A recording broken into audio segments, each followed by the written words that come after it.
I'm tapping in your ear back there. Good evening, everyone. We're going to go ahead and get started with our program. Encourage you to take a seat. There are plenty up front. Don't be shy. Welcome, and what a pleasure it is to see so many of you out here. I'm Katie Crystal. I'm the chair of the Arlington County Board. I'm joined tonight by my colleague Christian Dorsey for a conversation we've really been looking forward to. And this started because back in July, in association with a residential site plan in Crystal City, we received, the county board did, a recommendation from our planning commission that read, they recommended that we direct staff to engage in a community conversation about the Arlington County ordinance requiring a traffic impact analysis, its requirements, and receive feedback from the community about areas of improvement. And Christian and I and our colleagues saw that and we thought, that's great, that's a very good recommendation, but it's not nearly enough. It's not enough to direct staff to have this conversation because actually, something as wonky and technical as Administrative Regulations 4.1 Transportation Study Requirements Update actually invites some much bigger conversations and even more philosophical conversations about how we manage change and plan for it in our community. This wonky technical regulation, it's actually a way of us getting our heads around just how fundamentally and transformatively the way we get from point A to point B has become. Starting with, of course, the story of Metro Bus and Metro Rail and even ART and VRE, but even just think of the last few years of Smart Car, of Zipcar, of Car2Go, of Capital Bike Share, of Uber, of Lyft, and now this new generation we're all preparing for of autonomous vehicles. And that wonky question about what the Administrative Regulations 4.1 should be about traffic impact planning, it's a way of understanding and getting our heads around some of the dramatic changes in land use that we've seen in our community. Some of our own making, the planned additional density in our major corridors, and some not of our own making, like our office vacancy rate, which also has impacts on how people get around and who is on our streets and who is on our public transit. And of course, it should probably be said that that administrative regulation, wonky though it seems, is something of a focal point for some of our most profound community conversations about our future, whether Arlington should accommodate more housing in particular, and whether we're doing a sufficient job in planning for its impacts. All of those questions about how we move, about who we are, about how we've changed in the past and how we'll change in the future, that's a lot more than just a conversation we can direct staff to have with the community, though they are an important player. It's a conversation for, of course, board members to be part of. But most importantly, I think, it's a conversation for neighbors to have with neighbors, for residents to have with residents.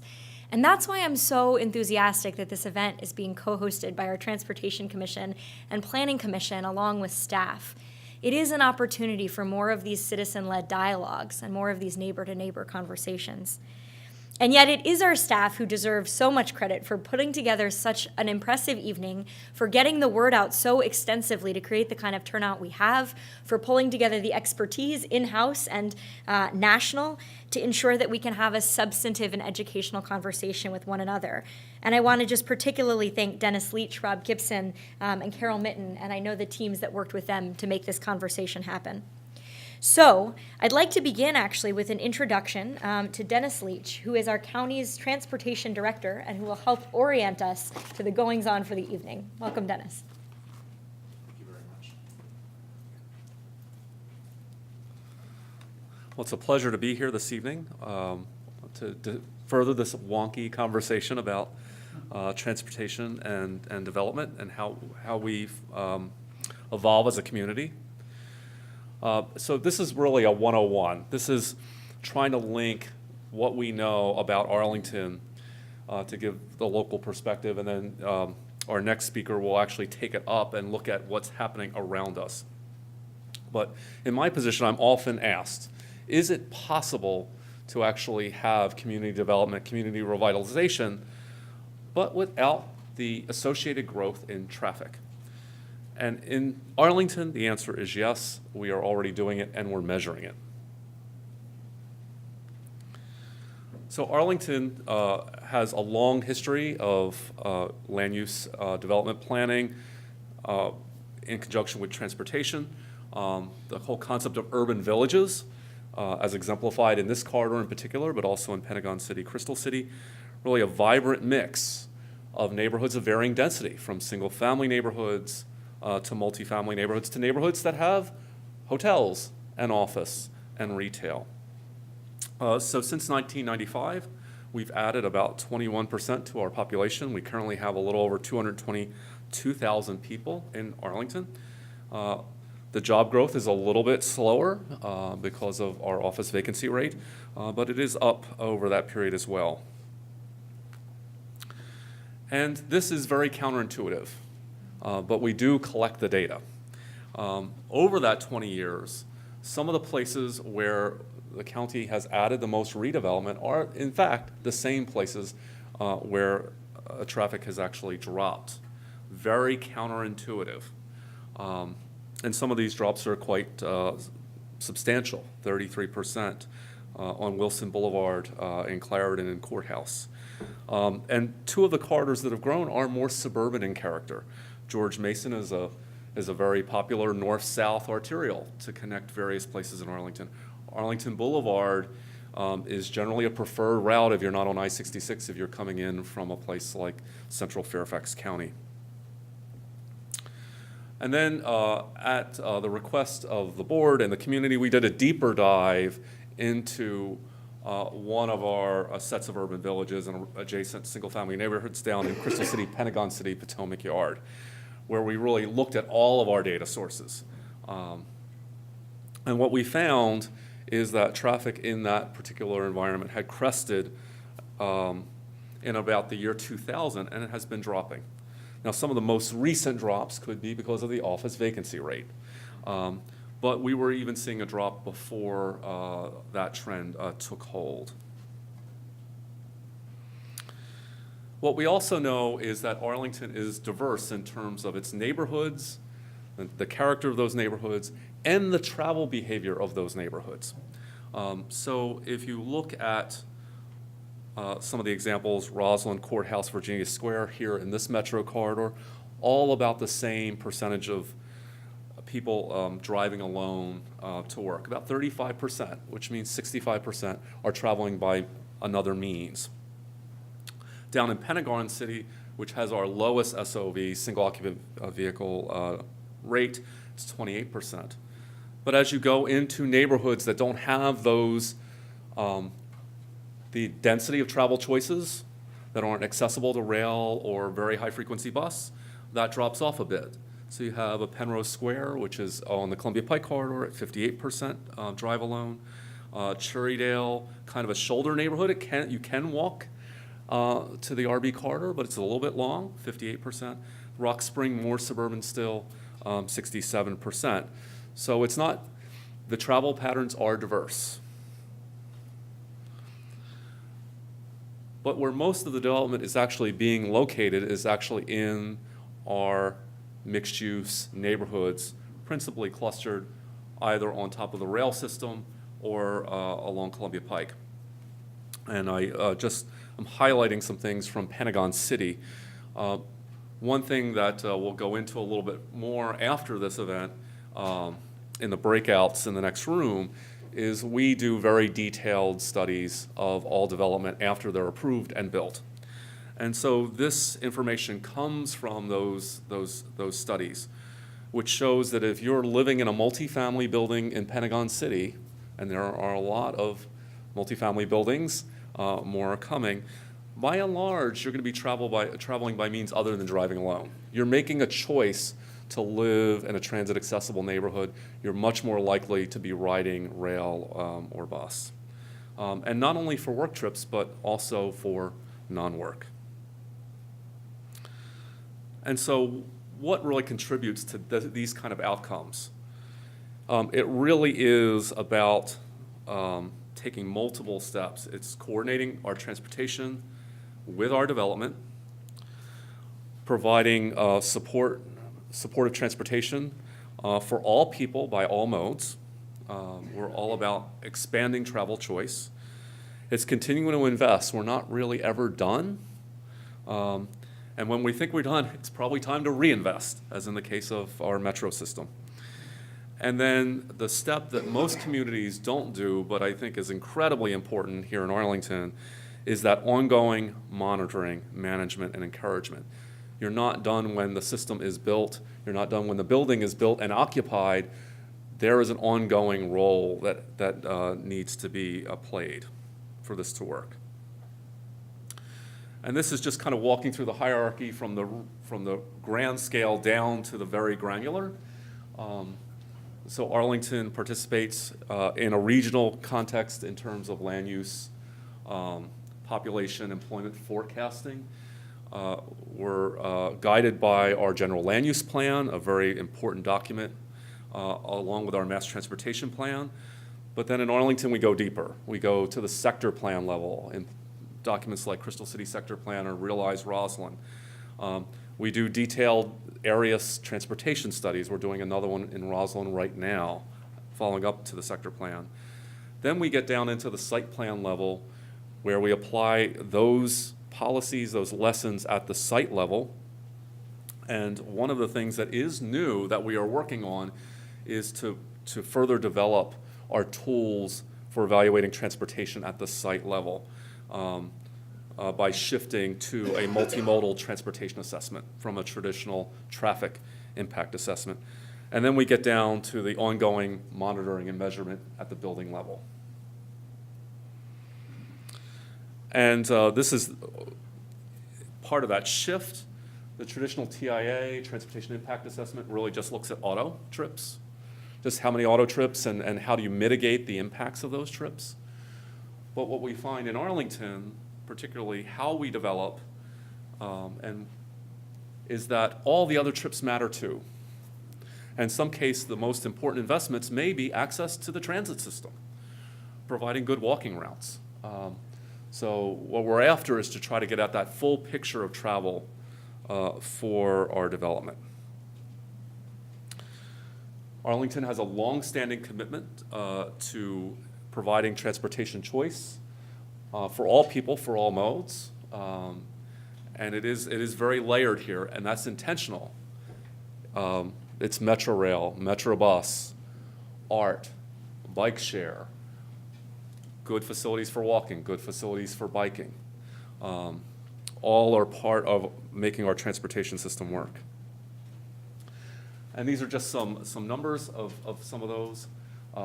The street system clearly is where a lot of this plays out. Metro Rail is incredibly important for Arlington and its development sustainability. Our metro corridors are really built around the rail system. Most people give a lot of attention to rail, but Arlington also has the richest blend of bus services in Virginia by far, with 39 routes between Metrobus and ART. And we're also served by a number of other systems that come into Arlington. And investments in active transportation, sidewalks, multi-use trails, bike lanes and sharrows, and an expanding capital bike share system. And when we look out over the next 10 years, and we're right now in a CIP update cycle, it's making those ongoing investments in those travel choices. Currently, our CIP splits out roughly 44% complete streets. That's not just for traffic. It is actually improvements for pedestrians, cyclists, transit users, built in that street environment. Transit, a big part of our program, and this excludes the ongoing investments in basic metro capital maintenance. This is in additions to bus, additions to rail access. And then the ongoing investments in our paving. And as I mentioned briefly before, the importance of commuter services, TDM, ongoing encouragement. And Arlington has one of the largest programs of its type in the country. We reach almost every employer that has employees here in Arlington. We reach every hotel. Most multifamily residential buildings are part of our program. We run commuter stores. We have mobile stores. We have the largest repository of transit information in the region and are willing to deliver it to employers and hotels. So as a wrap-up, Arlington strategies have allowed continued growth. with less reliance on auto traffic.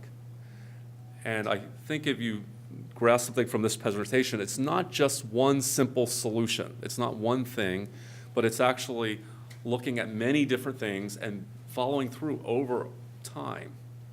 And in some cases that is, for site plans, it's the life of the site plan. For our rail infrastructure, it's making investments year after year, long-term in sustainability. And with that, I'd like to introduce our keynote speaker, say a couple words. Chris Leinberger is tonight's keynote speaker. Chris is a land use strategist, teacher, developer, researcher, and author who's actually been tracking Arlington for a long time. For 20 years, he was the managing director and owner of Robert Charles Lesser and Company, a leading international market, financial feasibility, and strategic planning firm for the real estate industry. Chris is currently the Charles Bendit Distinguished Scholar and Research Professor and Chair of the Center for Real Estate and Urban Analysis at George Washington University School of Business. Wow, that's a mouthful. He was also voted one of the top 100 urban thinkers in a 2009 poll conducted by Planetson, the international urban planning website, and he is the 2010 William H. White Urbanism Award winner by Partners for Livable Communities. Please welcome Chris Leinberger.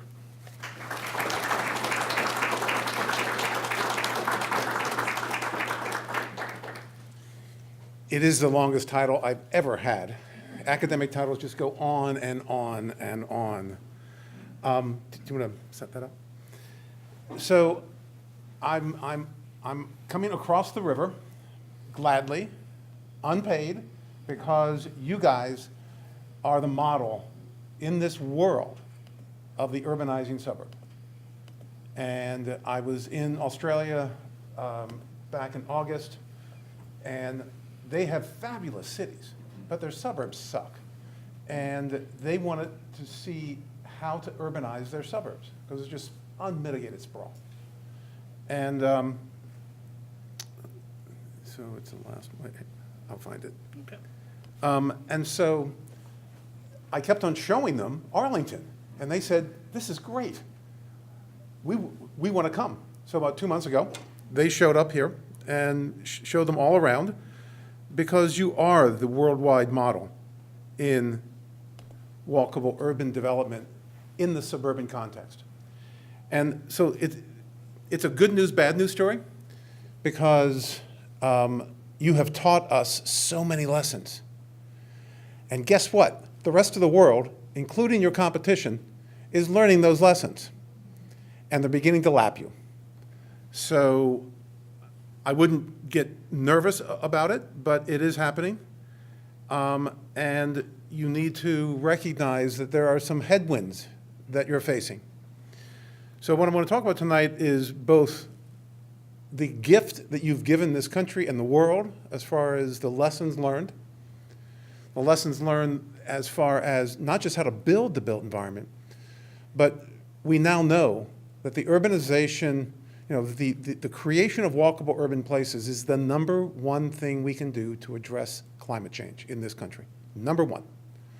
And that's why I'm still knocking around, because of the ability of this kind of development pattern, not just to build community, not just to build economic base, but to save our butts when it comes to climate change. And again, you're the model. But as I say, the competition's catching up. And there are some more things that you can do that will continue to lengthen your lead over the rest. But first, let's just understand where you are in 2018. One is that your county, like most government agencies, have a significant pension obligation. That is the thing that you don't talk about much, but you've got a serious pension obligation to your public employees and school teachers that is a load that you're going to carry for decades to come, has to be paid for. You're contractually and morally obligated. #2 is we all have to pay for Metro. It's 40 years old. The built environment only lasts 40 years. That's it. Anything you build has to be either fundamentally rebuilt at the end of 40 years or torn down and start again. Well, Metro's 40 years old. We have to rebuild it. And we can no longer take advantage of our parents' and grandparents' investments. We have to come and toe the line. And you know that's going to involve increased revenues coming from Arlington.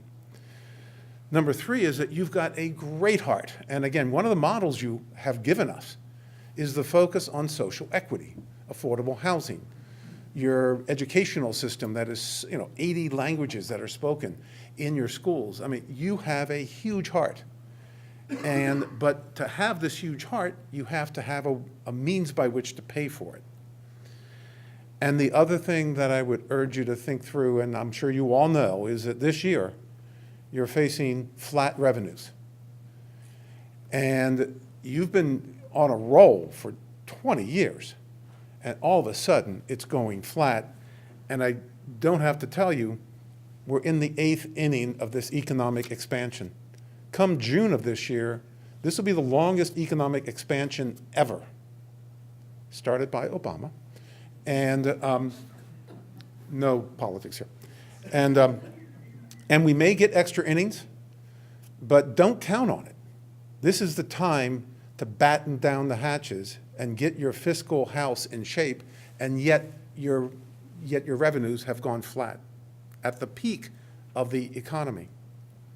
So I just wanted to give you a little 101, and this is the only 101 about why we're doing what we're doing with the built environment, because I assume that Arlington knows all this stuff. But just to make sure that recognize why we built the suburbs. We built the suburbs because 50 years ago, when we gray hairs were growing up, and I'm looking at you guys out there, that 45% of all the jobs in this country, directly and indirectly, were related to the raw material going into the manufacturing of the fueling, the sales, the servicing, the financing, and building the roads for the automobile. 45%. And that's why Chevy had that great phrase, you can even hear it, Dinah Shore singing "See the USA" in your Chevrolet, that as you built the suburbs and built a drivable only system, we were making ourselves wealthier. It only made sense that we would build the drivable suburban system that mandated that you must drive if you wanted to participate in society. So as anybody in this room I'm sure knows, that for hundreds of years, thousands of years, we as humans built great walkable urban places. But it was only after the Second World War that we pushed the pendulum all the way over, and we built for the pent-up demand for this brand new thing that we had never seen in 6,000 years of building cities, this drivable suburban place, low density, isolate everything from one another, and the only way to get around was by car and truck. And all the rest of the transportation systems, Dennis will tell you this, that the feds have two ways of looking at transportation. There's highways, and there's alternative transportation for all you hippies that want trains and bikes and walking, these communist conspiracies. So, of course, how we built in the last half of the 20th century, we all know. We started by building freeways and by building subdivisions out on the fringe. This is outside of Philadelphia, which is where I grew up. Then we learned how to build regional malls. This is King of Prussia Mall. And then we also moved all of our jobs out there. The business parks started moving out there.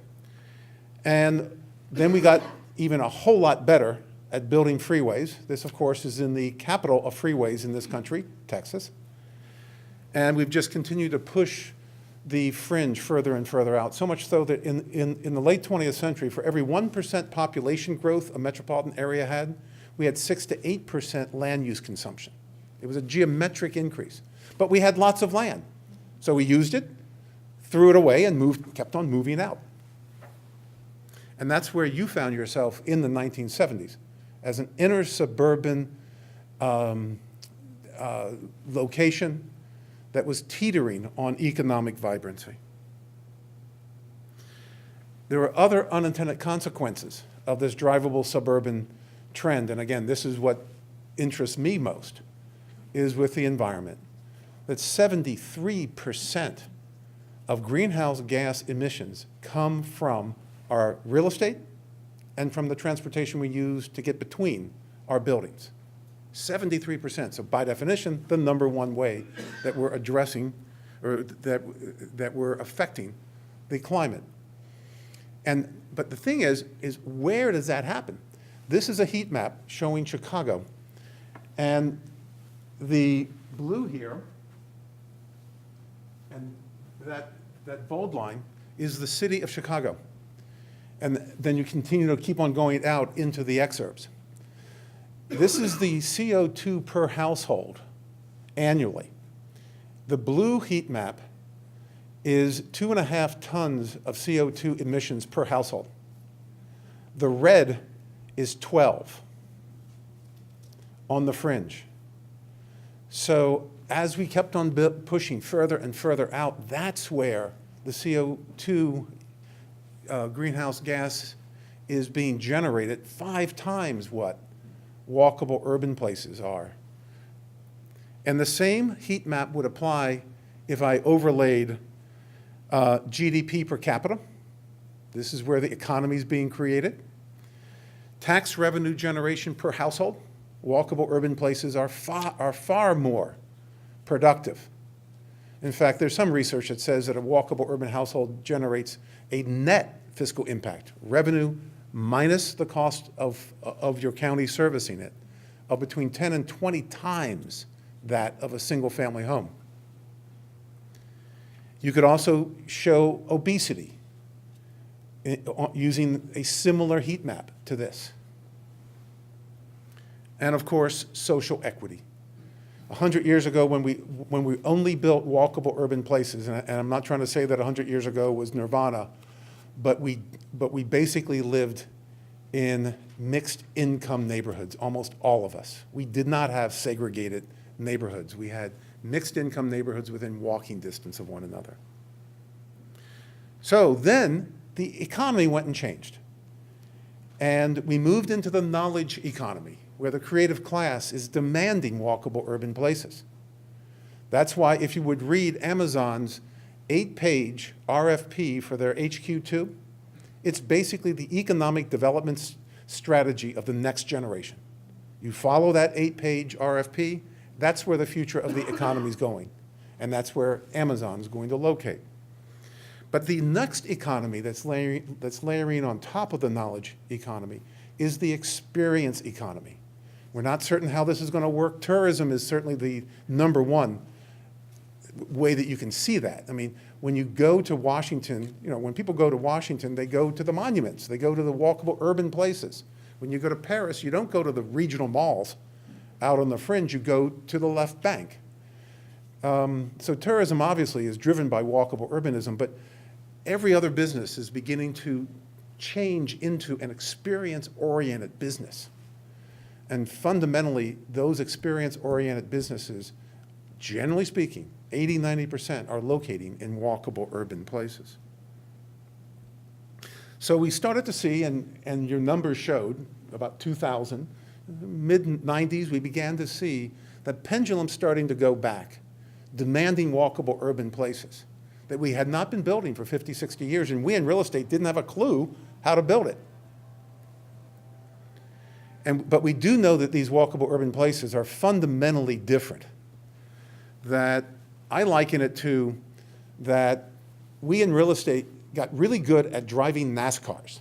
NASCARs are engineered to go straight or turn left. They cannot turn right, which is somewhat ironic given their political persuasion, and go 150 miles per hour. What we now have to learn how to do, which you've learned how to do, is fly fighter jets, which is go straight, turn right, turn left, go up 5 miles or crash and burn in seconds going 600 miles an hour while you're being shot at. It's a fundamentally different skill set. Much more complex, much more risky, but the upside can be phenomenal. As you've learned here, and I'll mention in just one second, The thing about walkable urban places, and again, walkable urban places are not for everybody. I mean, there's still a role for drivable suburban. It's a perfectly, fine way. I've lived in walkable urban places. I've lived in drivable suburban places. I've lived on a ranch, and I'm living right now in a walkable urban place. Different stroke, different folks, different phases of life, different ways of living. The issue is, though, with walkable urban, is that as you add more to the urban place, it gets better.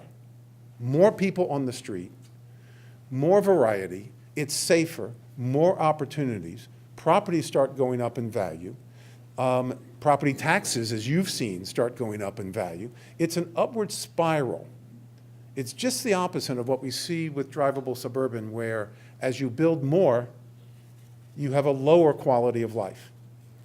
That particular observation is why we've seen the rise of the largest democratic movement of our generation, the rise of neighborhood groups. And the neighborhood groups arise in drivable suburban places to stop development because more is less in drivable suburban. That next strip mall is not welcome with open arms. That next subdivision will just clog the streets, pollute the air, and take away open space, the reason you moved to drivable suburban. So we've got this shift, and you've made the shift better than any community I know of in this country. And by the way, I do have to mention, and we'll come back to this, is that there's no such thing as a free lunch. The issue with this upward spiral is, of course, social equity and the demands of gentrification. And you, with your big heart, have addressed this better than, again, many of the lessons we've all learned from you is because of your approach to social equity. It must be consciously addressed, and I'm going to suggest the next step that you might want to consider in social equity. So now standing back and looking at the big picture, this is a 4-cell matrix that divides a metropolitan area into its 4 different categories of land use. So I've mentioned to you that there's only 2 ways of building the built environment. That's it in a metropolitan region. Walkable urban, high-density mixed use, such as up and down this corridor, or drivable suburban, such as North Arlington is drivable suburban. Low density, the density is 1/5 to 1/40th as dense as up and down these corridors. And the only way to get around, the only practical way, is by cars and trucks. So 2 ways to build the built environment. And then there's 2 economic roles of land use. On the right-hand side is local serving land use. These are bedroom communities where most of us live. 90% of the square footage is residential. 10% is support commercial, schools, grocery stores. Then there's regionally significant.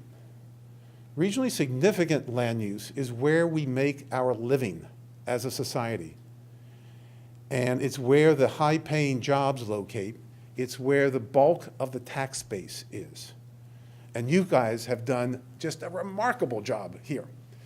Now, when you look at the walkable urban versus drivable suburban, there's too many people to ask the question, but when I ask the question, what is the percentage in Metro Washington, from Loudoun County to Prince George's County, what percentage of land is walkable urban? And we've got a phenomenally walkable urban place. Down, the District of Columbia, here in Arlington, Reston Town Center, Bethesda, all sorts of great examples of walkable urbanism, more than any place else in the entire country. Well, the answer is 1.9% of the land is walkable urban. That's it. The other 98%, it's illegal to build walkable urban. And this gets to the social equity, by the way, because we've taken something we have as Americans in abundance, land, and we've turned walkable urban land into an incredibly scarce resource by zoning, taking off the table 98% of the land. the vast majority of the reason for gentrification, I'm thinking 70, 80%, I haven't proven this yet, but 70, 80% is because of these artificial constraints on land, driving up land prices. One example, I live in DuPont. A DuPont townhouse now costs about $2.5 million on average. And you go and you get that 3,200 square foot house, and you get it insured. Well, you only insure the sticks and bricks because dirt doesn't burn. What you would get your insurance policy on is about $800,000. The other $1.7 million is a 2,000 square foot piece of dirt that's been driven up in value because we don't have enough 2,000 square foot pieces of dirt that are zoned for townhouses in a walkable urban place. So we've taken something we have in abundance and managed to turn it into something that is very scarce, and the land values are through the roof. Now, you've done something fundamentally different. So in this town, again, that green stuff, the walkable urban, 1.9%, both regionally significant and local serving, only 1.9% in the region. All the rest is drivable suburban, edge cities like Tyson's has been, and of course bedroom communities, 98%.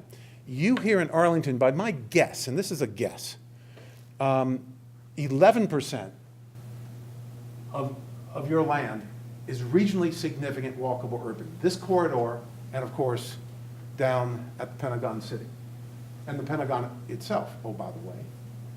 And in the rest of this region, it's 1.4% of the land is local serving walkable urban communities, like most of the neighborhoods in DC, but a lot of your neighborhoods from here on south. But my guess is that 20% of your total county land is local serving walkable urban. So you've got in total 31% of your land is walkable urban compared to 1.9% in the region as a whole. And then the rest is either edge cities, business parks and strip malls, or bedroom communities such as North Arlington. A complete difference, different profile than the rest of the region, than the rest of the country. We've looked at these walkable urban places, and just to go back, I'm going to focus most of my attention on this upper left-hand corner, what we call walk-ups, what you call urban villages. And by the way, urban villages is what I first used in a cover story of the Atlantic back in the 1980s to talk about urban villages. That was what was coming. So you picked that up, I picked it up. We at GW and Brookings are now calling them walk-ups, walkable urban places. And so that's what I'm going to focus on. When you look at the region, there are 50 walk-ups, regionally significant walkable urban places. You've got 9 of them out of the 50. But then there's downtown DC, there's Bethesda, downtown Bethesda, Silver Spring, National Harbor, Old Town, Reston Town Center. And virtually 90% of all new office space in this region is going to those walkable urban places, those walk-ups, representing 0.5 of 1% of the total land mass. That's the future of our economy, is going to 0.5 of 1% of the entire land mass. That's why Marriott left a business park in Montgomery County, and they're building a 1 million square foot headquarters in downtown Bethesda, a high-rise. Their RFP stipulated they must go to a walkable urban transit-served place. Again, 0.5 of 1%. It's the same with Amazon. The vast majority of new corporate headquarters over the last 8 years have gone to walkable urban places throughout the country. And what it also generates is, of course, price premiums, that the market's paying a lot more money on a price per square foot basis in walkable urban places. And we all see it. I mean, you all know it, that the office space here, even in this tough market, you're in a 20% vacancy market in this up and down the R&B corridor that, and thank goodness for Nestle coming in, very pleased. But you've got these tremendous price premiums that even get higher when you add what's known as cap rates to it. That it boosts the valuation up over 100% for hotels and office. On a price per square foot basis, the market's willing to pay twice as much for a walkable urban square foot than for a drivable suburban square foot. That's the market saying, build more of this stuff. So you adopted over the last 25 years. Again, better than anybody else, any other suburban place in the country. So you may have seen this shot. I stole it from Chris Zimmerman, who's a very close friend. And this, as you know, Clarendon, this is the old Sears. No, Parkington's out in Boston. This is Clarendon. And so that was the Sears store that was empty at that point. To the right was the garden center, and where the shot was taken from was the car center. And you all know this. People from throughout the world are flabbergasted when they see this next shot, because this is from the same perspective. And you're looking at the Apple store, you're looking at where the garden store is of course Whole Foods, and the condos on top are $600-700 per square foot condos. But 2 blocks to the north and south of this location, it feathers back to single family. And those houses have the highest sales price per square foot of any single family house in Arlington. And the reason for? Your walking distance to great, 50 restaurants and to Metro, and you can live in suburbia. You have the best of 2 worlds. That's why the values, and we're seeing this throughout the country. We call this the aurora around walkable urban places. But the other thing is what you've done with your tax base.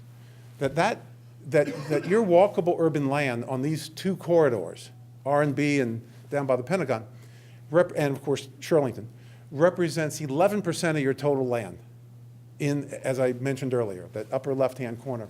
11% of your land. It was generating 20% of your tax base, your revenues, back in the bad old days, and falling as the car dealers were leaving, as the strip malls were going dark or degrading in value. As you now know, it's generating 55% of your tax base. You've shifted your tax base from your shoulders, because I'm assuming you're residents as opposed to business owners. From your shoulders, you've shifted your tax base onto the business owners and also to the residences. About 60% of the total square footage built over the last 25 years has been rental and for sale housing, high density.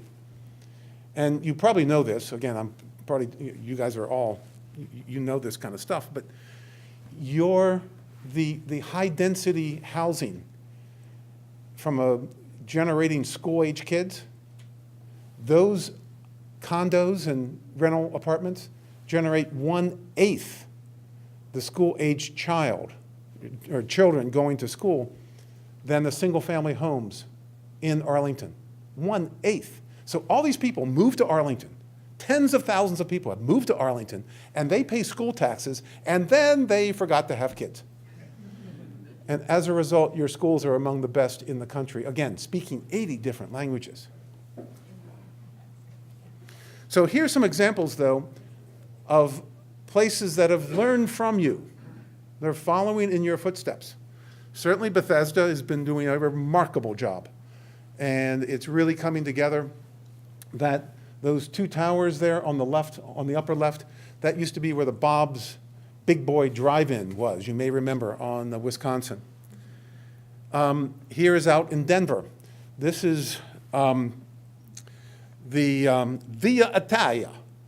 The developer must have gone to Italy after the war, or maybe he was a soldier during the war. He saw that if you put arches, it would look Italian. And he built this regional mall, pretty plain Jane regional mall, the first regional mall in Denver, obviously very successful when it opened. By 2000, there was 1 store open. All the rest had gone dark. It was the tax base of Lakewood, Colorado, which is equivalent to Arlington. It was bulldozed, a grid of streets were put in, and now it's an incredibly vibrant, walkable urban place. It's now back as the tax foundation of Lakewood, and it's getting 80% valuation premiums over the rest of the southwest Denver suburbs. Downtown Bellevue, again, very similar, across Lake Washington from downtown Seattle, was a pretty, horse and buggy kind of town 30, 40 years ago, and now is an intensely walkable urban place. And Microsoft has a lot of their headquarters there, and a lot of other tech firms are there. But even Georgia, even Atlanta, is seeing a rise of walkable urbanism. This is a friend of mine that did this. This is about 25 miles north of downtown, greenfield development. And so this project, Avalon, just came out of, just add water and poof, you have instant urbanity. And it's become the downtown for Alpharetta to the north of downtown Atlanta. But here's the one that's just remarkable, and it's local. And they've learned from you, and this, of course, is White Flint. This beauty, this 25 acres of unmitigated, godforsaken asphalt parking lot is your classic Rockville Pike, could be anywhere USA strip mall. And that Federal Realty owns it, bulldozed it, and put in place a grid of streets, just like happened out in Bellevue in Denver, and created this fabulous, this is now all built. This is the imagery from 3 years ago. I'm sorry I'm not current, but it's moving so fast.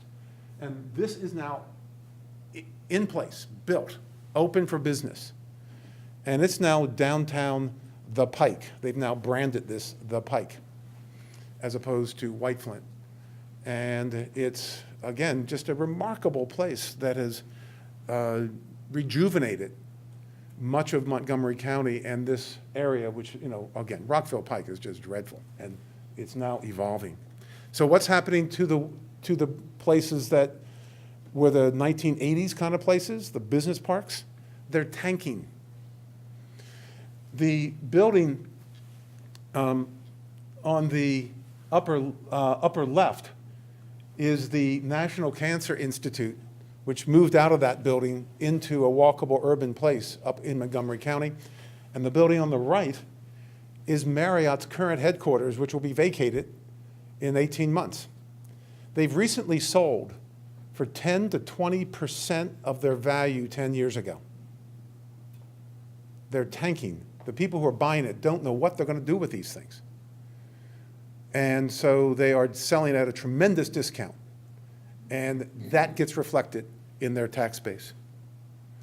So now I want to move on and talk about something that you're not doing quite as well.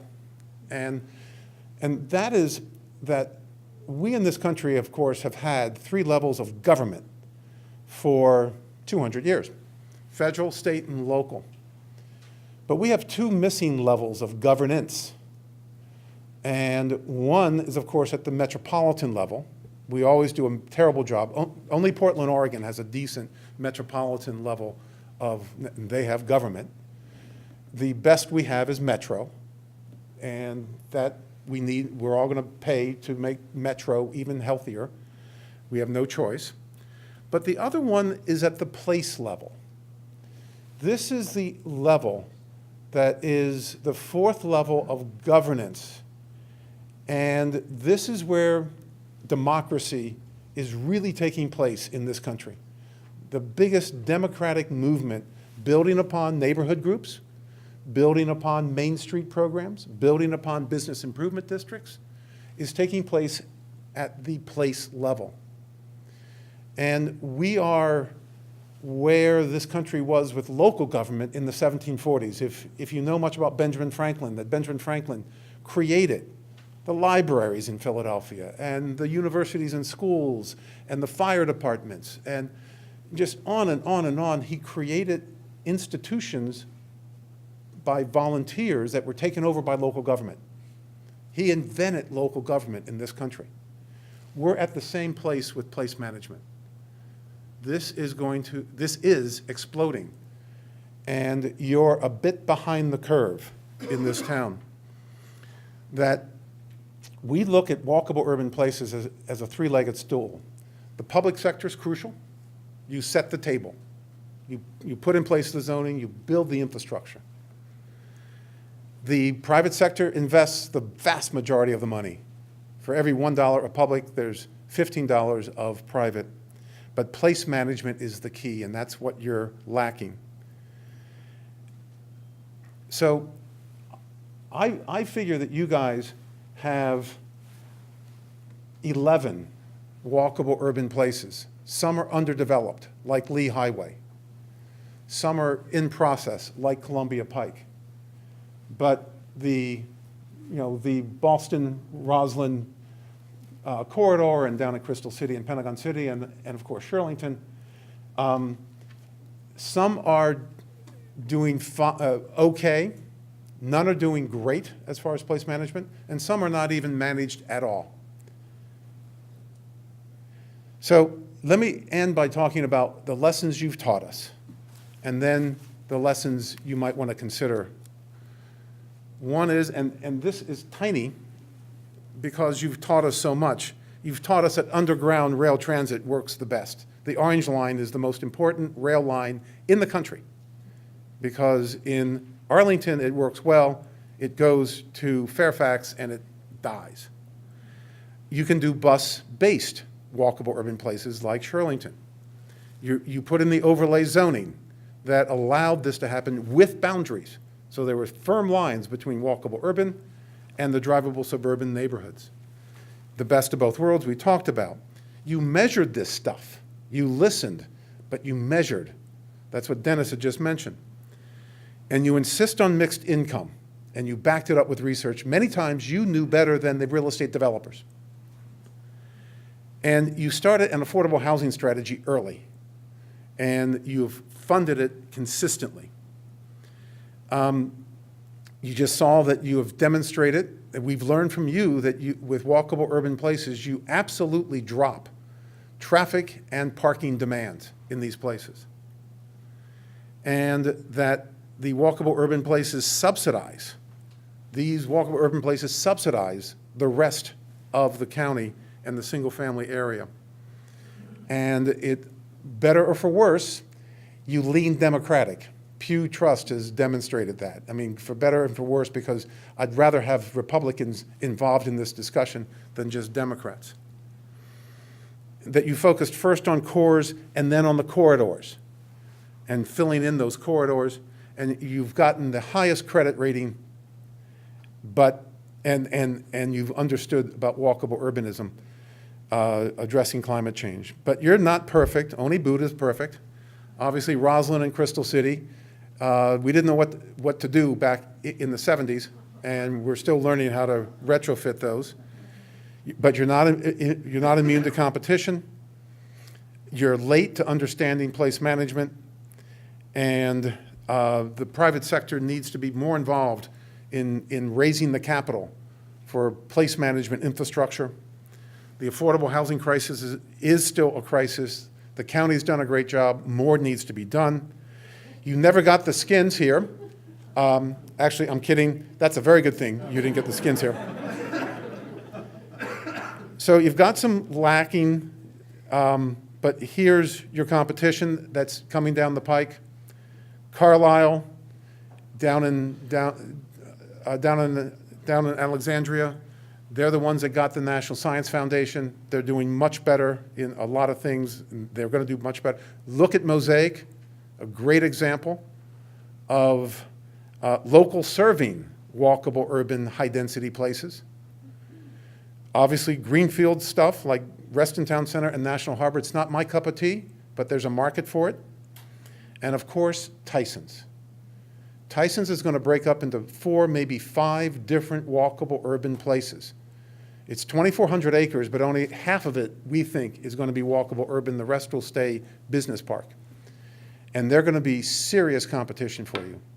So the one final thing is that you've got to get better on, get focused more on place management. You're spending in total $10 million per year in this county on place management. Almost all of it is private sector generated money with the business improvement districts and the like. DC is spending $50 million with twice the population. So think about much more aggressive investment in place management. Thank you. Thank you so much, Chris. Wanted to make sure that we have plenty of time to actually talk about our topic of the day, which is, of course, the transportation planning that complements all of the things that Chris so helpfully set the stage for us about. I think one area we might agree is that Arlington is not perfect. And one of the areas where we're seeking to improve is thinking about, again, that intersection between traffic planning, transit planning, and impacts and development. So I'm going to invite Chris to grab a seat along with Dennis, if you will, to bring those perspectives to our panel. And they will be joined by two of our citizen leaders on these issues, particularly with regard to the nexus between planning and transportation. So we have Stephen Hughes, who's a member of our Planning Commission, to join us, and Chris Slatt, who is chair of Arlington County's Transportation Commission. And I'd like to introduce you to a final guest, my colleague Christian Dorsey, who will be moderating this conversation tonight. So please join me in welcoming all of our panelists.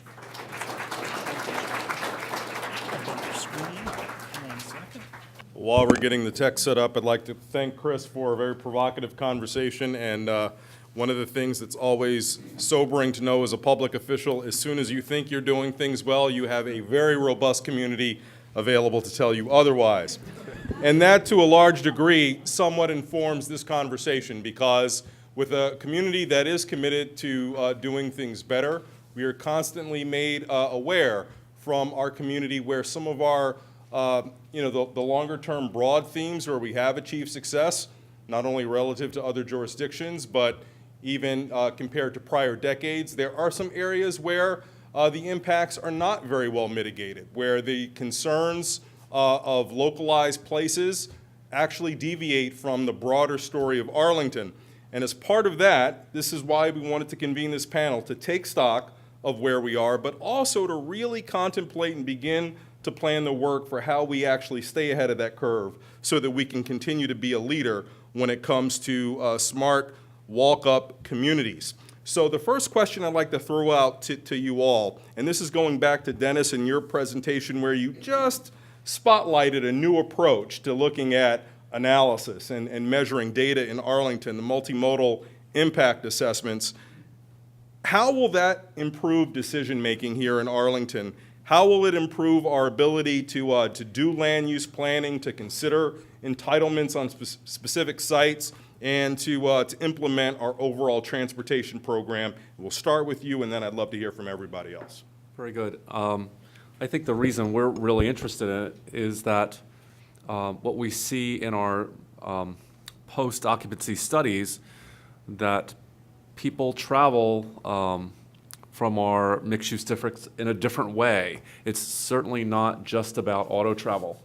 And so when we're going through the site plan process, it may be that the sidewalk connection to the Metro Rail station becomes the most important transportation thing that we can do to actually make that site work, or upgrading the transit access, or making an arterial street crossing better. We've had some recent mixed-use projects, mostly residential, where 70% of all the trips are non-auto. 50% of the trips are transit, and most of those transit trips start and end with a walking trip. So I think it's going to help us really better prioritize the things that need to be done to make sure that that development is sustainable. Thank you. And Stephen, why don't we start with you on the land use planning side of it. How do you see this assisting your role as a planning commissioner? Thank you, Christian. I joke sometimes we're called the Parking Planning Commission because it's always about parking in our transit TIAs, and that's always an important issue. But, I think about the 10 years that I've been in Arlington. I lived in 4 different places and worked in the same place the whole time. And I've walked, I've biked, I metro bused, and I drive single occupancy, just all depending on the time and different days. And so for me, I look forward to the broader connection and understanding, is the challenge at the site the parking, or is the challenge at the site how the people are moving throughout the area to get to and from the site? And our Transportation Commission Chair. Yeah, I similarly am looking forward to having a broader view and hopefully to having something that is clearer to show and to explain. Our existing traffic impact analysis is so opaque and very unclear of what it's actually saying about the development. And so I'm really hopeful that we can get to something that really lays out in a way that everybody can understand how we expect people are going to be trying to get to and from the site. And I'm also very hopeful that we can get to something that really is looking at each development and what impact it's going to have. I'm not saying this correctly. Let me back up. A real problem with our existing analysis is that it often penalizes the last development into an area. So for instance, our impact analysis looks and it says, oh, this development, it's going to push this intersection from, an E to an F on what we call level of service, which is really about how long you sit at that traffic light maybe before you're allowed to go through or turn right. But maybe it's only creating like 8 more car trips a day, and the development that came in right before it generated 95 more car trips a day. But because this poor development came in right at that tipping point from E to F, all of a sudden it's the one that it looks like we should be requiring some great mitigation from, or requiring them to deal with the problem. So I'm really hopeful that we can get an analysis that just is looking more at those overall numbers. 80 more trips in a car, 50 more trips on transit, 30 more trips on bikes, and start, getting from, working with the developers to get the appropriate mitigation based on those numbers, rather than based on you're the development that tripped some arbitrary letter from an E to an F. Now, as we look at a lot of the traffic counts that have been done, we've studied the arterials, but what we hear from a lot of people who live in those neighborhoods that are close to those arterials are that's not really capturing the dynamic that I actually see in my neighborhood, and there's been a significant change. And Chris, I'm wondering if you can bring to the conversation whether there are advancements in methodologies and forecasting that better allow communities to look at a broader geographic impact than maybe traditional analyses have provided us. So what we're talking about with transportation is the most important infrastructure categories. There's 16 categories of infrastructure: water and sewer and cable. But transportation is first and most important. Transportation drives development. It has for 6,000 years. The transportation system you put in will dictate the form of development that a society takes. And now, Dennis did not pay me to say that, but that's why there is a Department of Transportation at the federal level and at most state levels, and not a Department of Sewers.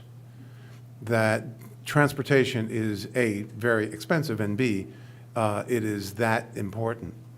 The thing that we do know, as you move towards more of a walkable urban development pattern, as Dennis has proven, as you've proven, is that car usage goes down. Alternative transportation for you hippies, in fact, expands, and the demand for parking goes down.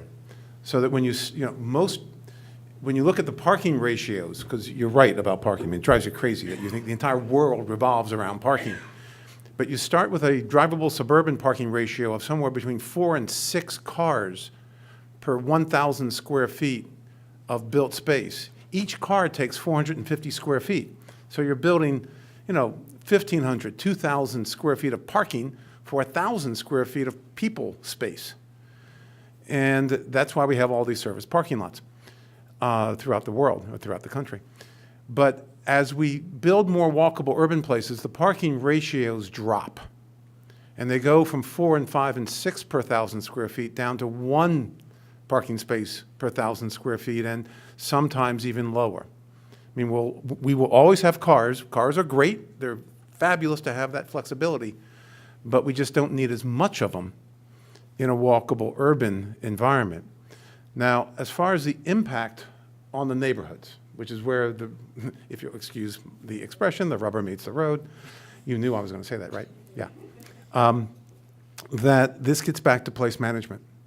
This is not rocket science. We know how to manage this stuff through traffic, traffic calming, and by parking management schemes.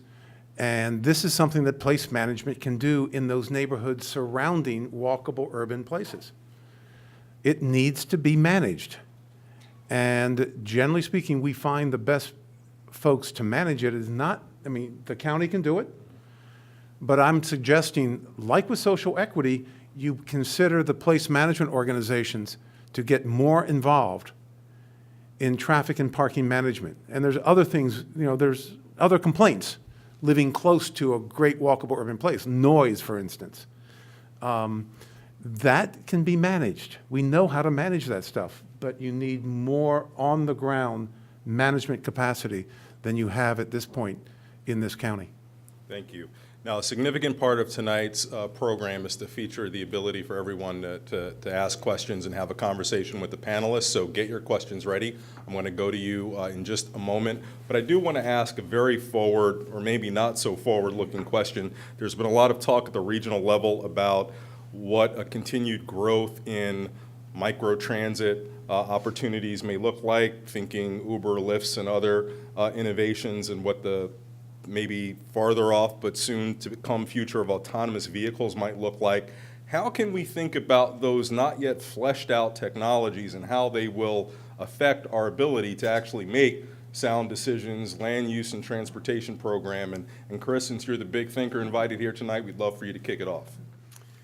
Well, you start with complete streets and recognize that the right-of-ways in your county are owned by you.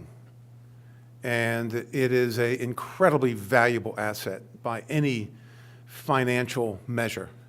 A friend of mine used to be head of DOT up in New York City, and she said, I control more real estate by value than anybody in the world. And she did.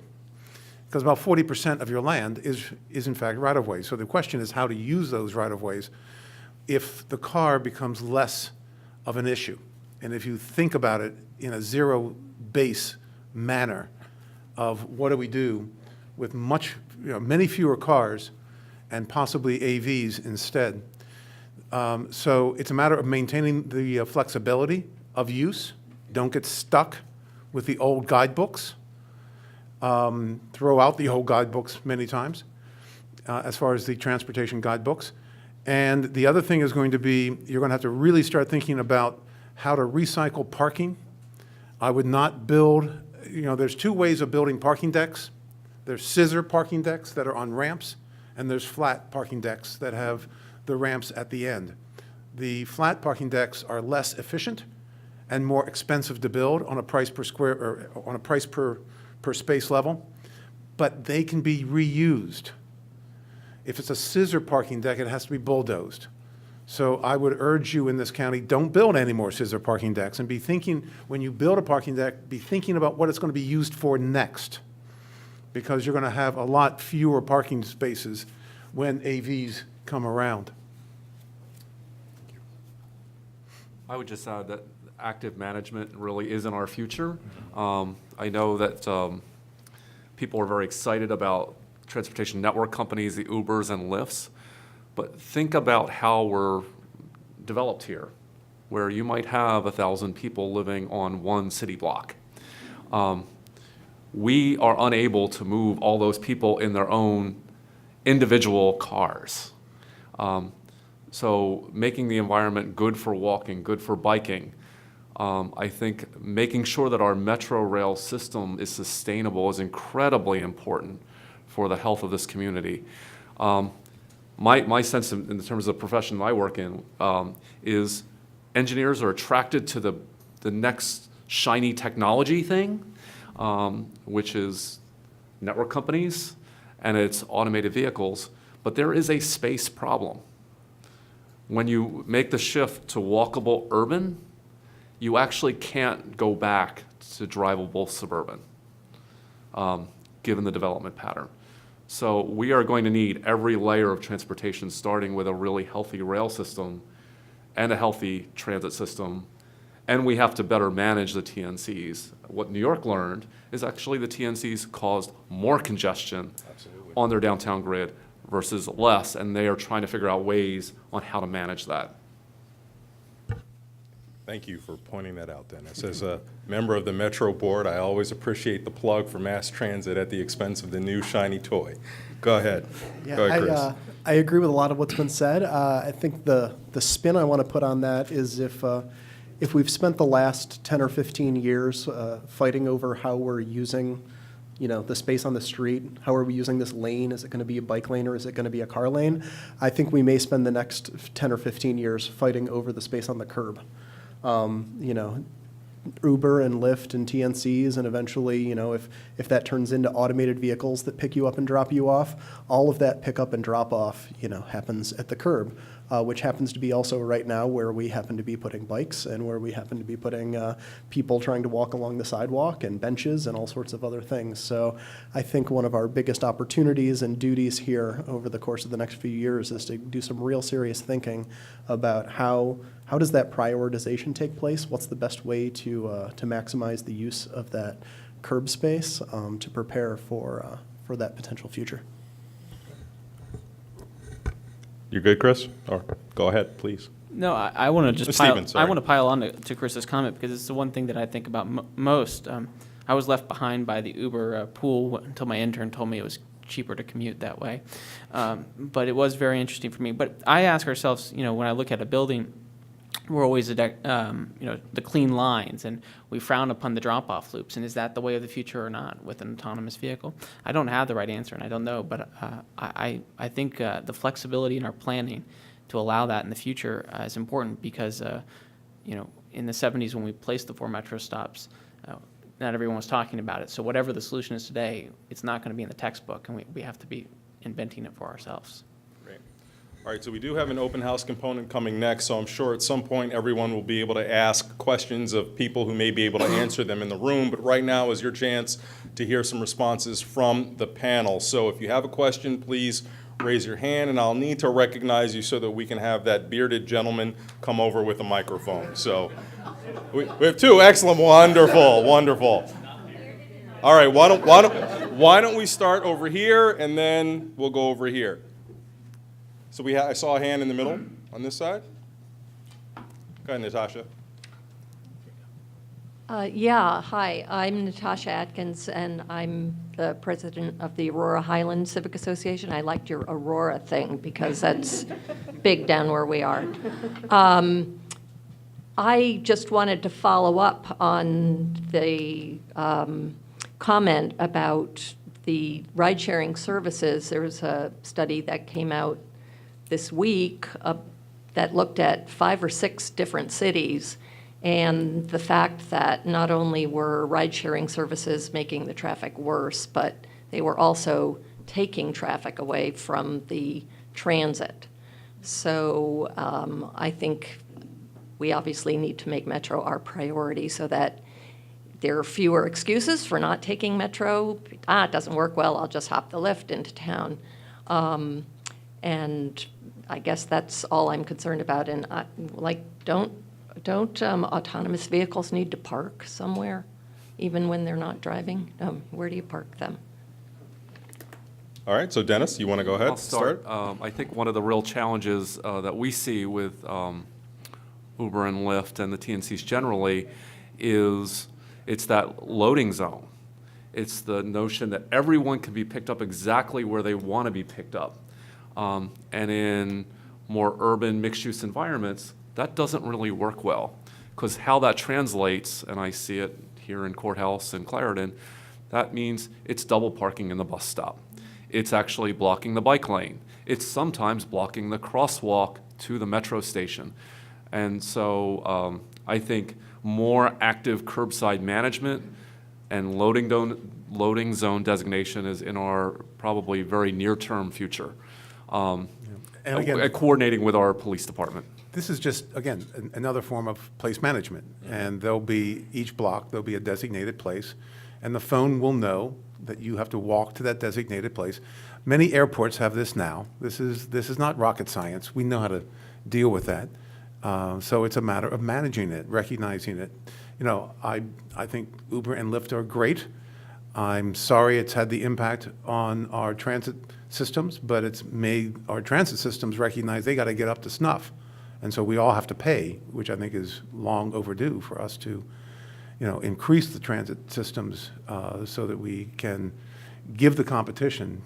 And, oh, by the way, keep in mind that Uber and Lyft are burning, you know, Uber's burning through $3 to $4 billion per year. That is not a sustainable business model.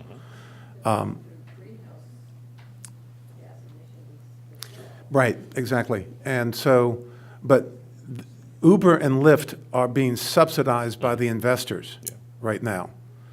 Your $10 Uber ride is really a $15 ride, and maybe $17. So you're right now getting seduced by artificially low prices.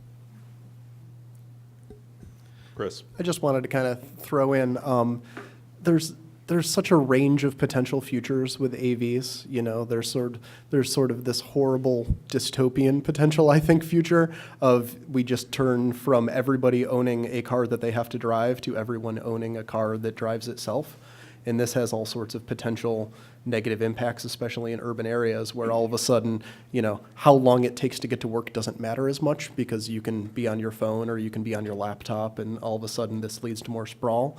There's also really, I think, a potentially amazing future that could come from AVs where nobody feels like they have to own a car anymore, or at least 10% of us feel like we need to own a car, you know. For the trips that make sense to walk, we can walk. For the trips that make sense to bike, we can bike. For the trips where we're going someplace that tons of other people are going, we're taking Metro Rail or we're taking a really great bus. And for those small percentage of trips now left at the bottom where we're going someplace weird, you know, there's an automated Uber that comes and swoops us up and takes us and delivers us to the designated drop-off point a block from where we're going. In which case, now that only 10% of us own cars and those cars are shared, we don't need as many parking spaces. All of a sudden, we don't need these parking garages, and we can turn them into, you know, something useful for other purposes. But a lot of that's going to come down to how we set our policies, and a lot of that's going to come down to how we interact with what's coming. And I think that perhaps is Arlington and any other city or urban area's biggest challenge, is guiding that future when AVs come. Indeed. Okay, Mr. Fox. Arthur Fox. I'm down in the Pentagon City area in the drivable Suburban portion thereof. One of the, by the way, Chris, I want to thank you for wonderful salesmanship on the idea that urban living really is better from an environmental standpoint and all kinds of other as well. However, the one topic that that you pointed out, Chris, at the very end when you were seated at the table rather than at the rostrum, was that transportation infrastructure is key to development. Development, it's not a chicken and egg thing. The transportation has to come first, and then the development comes thereafter. And we have not really focused, in my view so far at least, on the transportation infrastructure issue, its capacity to handle the growth in the future. Now, Dennis did say in his presentation that growth had led to less traffic on some Arlington streets, but we have looked tonight really primarily at Arlington County in isolation of the surrounding area in which it lives, it exists. And that is, if we have a lot of growth, you're going to have a lot of traffic. And by the way, we have all the bridges going across the Potomac River to the extent that downtown Washington is going to continue to be a place where a lot of people are going to commute. And we're going to have a lot of growth outside of Arlington County that's going to need to go through Arlington County. And analyzing the capacity of our transit, our public movement of people, but also automobile transit. You can have autonomous cars and have fewer parking places, but the same number of cars are likely to be on the road, and as we grow, perhaps more cars are going to try and crowd on to the existing roadways, that form of transportation infrastructure. And that is something I would love to hear you all talk about, and whether or not there's a way to model the potential congestion going forward, given the amount of growth that we're expecting, or that COG is expecting that will occur in the entire metropolitan area, and the fact that COG is saying that 80% of people are commuting by cars, and are likely, even 25 years from now, 80% will continue to be driving in cars, but that will be 80% of a much larger number given the growth that will occur in the entire metropolitan area. So these are the kinds of issues that I would love to hear people focus on. Well, the issue with that, those kind of projections is that assumes that we will continue to massively subsidize driving. That when you take a look at the tolls that are on 66, that's what it takes to pay for roads. And I think we all know that we've not been paying that. I'm a senior fellow at Brookings as well, and there was a Chinese scholar that came over, and she had just driven from Chicago to Washington and didn't pay a toll, didn't pay $1 to drive. She said, that's about the same as driving from Shanghai to Beijing. It would cost me $200 in tolls. Which one of us is the capitalist country? We subsidize massively driving. And you think your gas taxes pay for it? I've got a bridge to sell you. I mean, massively. And so we are putting the thumb on the scale. We are social engineering to say that we're going to continue to, we're not going to be able to pay for the maintenance of our roads that we have right now. There's no way we can afford it. That those roads are, most of the freeways are 40 years old. As I mentioned, 40 years, you got to rebuild. And it's going to cost 2-3 times as much. The Beltway over in Maryland is in miserable shape. And they're going to have to rebuild it lane by lane at night and on weekends, paying double time, while they're still having the traffic flow through. It's going to cost a fortune. And so we aren't going to be able to build those. We're going to barely be able to maintain what we have because we just can't afford it. So what's the alternative?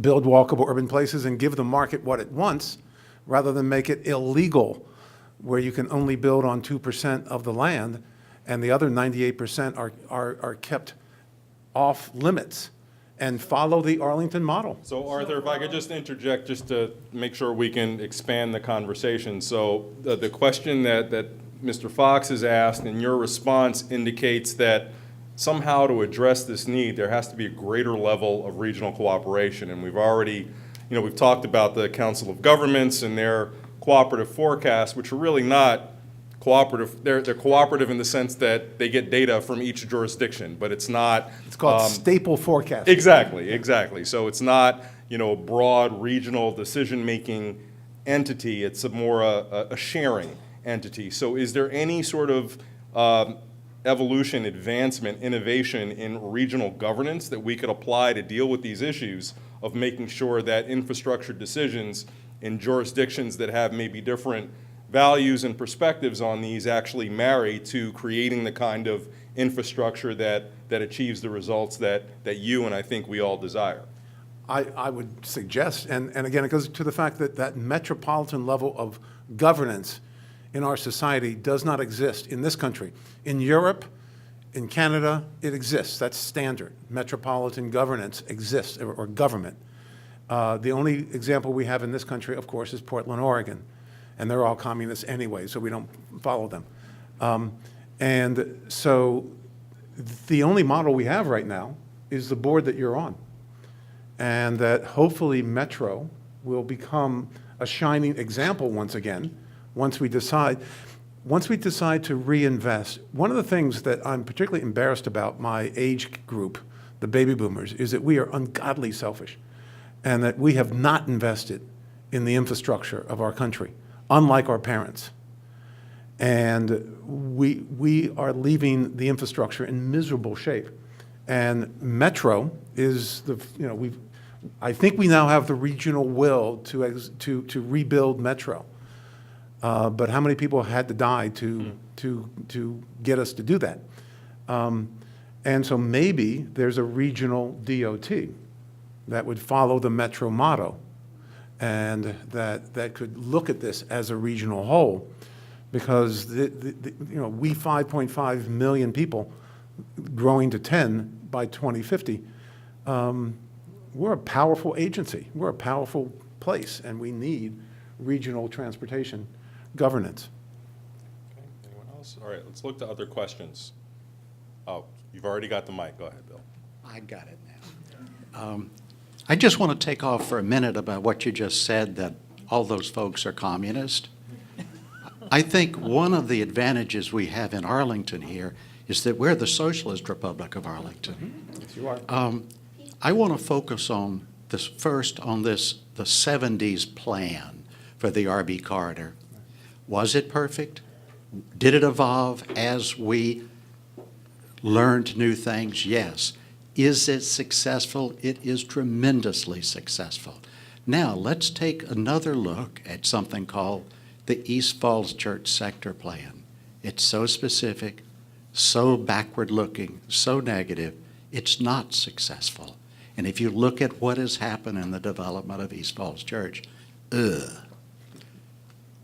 Now, let's stop for a minute and talk about, just because I live up there and this is something I'm involved in, the Lee Highway Alliance plan that we're working on. Chris, we need the money to do that. Why do we need the money to do that? So that we can come up with a transportation plan, an infrastructure plan. Won't be perfect. It'll be changed in the next 20 years. But we can make enormous strides by putting private, public, and individuals together so that we can work together to make those incremental steps up. What do y'all think about that? Do you think we can do that? Stephen, you want to start us off? Thanks, Christian. You know, I'm excited about the Lee Highway plans that are going forward. I remember when I moved to the Pike in 2008 and the demolition of the Penrose Giant was just beginning. And I remember living through the food desert where you couldn't walk to the nearest grocery store. And now I get to walk in the summer with my daughter, not in the winter, it's really cold, to the Penrose. It's a half mile or so. So I look forward to that coming to the Lee Highway, but I think it's a lot of the things that Chris mentioned are things. There's lots of planning that's going to have to go into it, but I think Arlington can do it, and it will help solve a lot of those challenges, the environmental challenges, the affordable housing challenge. A lot of challenges have the potential of rededicating some of that land use that's currently not dedicated or is dedicated to strip malls and commercial to a multifamily, more conducive environment. We don't have as much experience with corridor development as we do with core development. And corridor place management is brand new stuff. But we're dealing with one lot, one parcel on both sides of Lee Highway. That's how deep it tends to go. And then it feathers back into single family. So it really does need management, because single family versus high density is a toxic mix. So you need to manage that well. And I'm sorry, we don't have that many models. If there's some county in the country that could do it, it's you guys. And in fact, we are very soon. So stay tuned. You'll have another thing to study and evaluate us on. Chris. Yeah, I too am very excited about the notion of planning Lee Highway. Sometimes I feel like many of our divisions here in the county are the result of there's a large chunk of our county that really feels like they've been blessed, their quality of life has been improved by the walkable urban village development that we have planned, and I feel like there's a large chunk of the county that feels like all it's done is brought traffic to their neighborhood, and so moving some of that development northward where it can not just have an impact, but also have a positive impact and bring, new amenities, I think is hugely important. But I feel that we need to make sure that we are facing the economic reality when we do this planning. As Chris mentioned, huge portions of Lee Highway are one parcel deep on either side of the street. And that is a very small amount of land to work with. So we need to either stick to that and only plan for one parcel deep on either side and face the economic reality of what that means for what we can and cannot expect on Lee Highway, or we need to blaze a new trail in Arlington County and open the possibility of actually planning a corridor deeper than one parcel on either side of the road.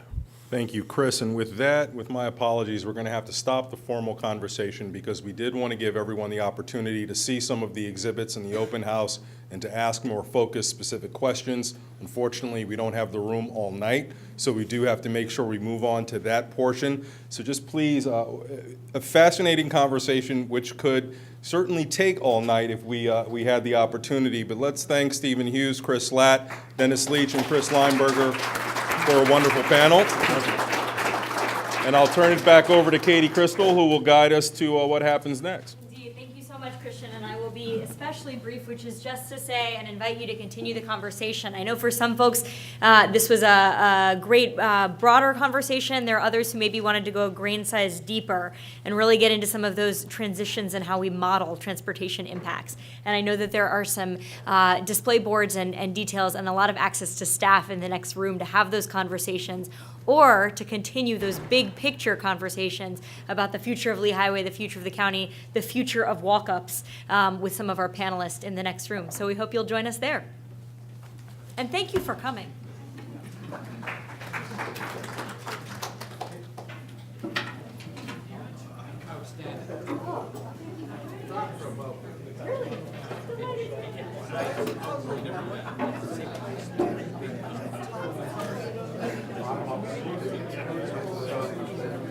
Sorry, we couldn't get to your question.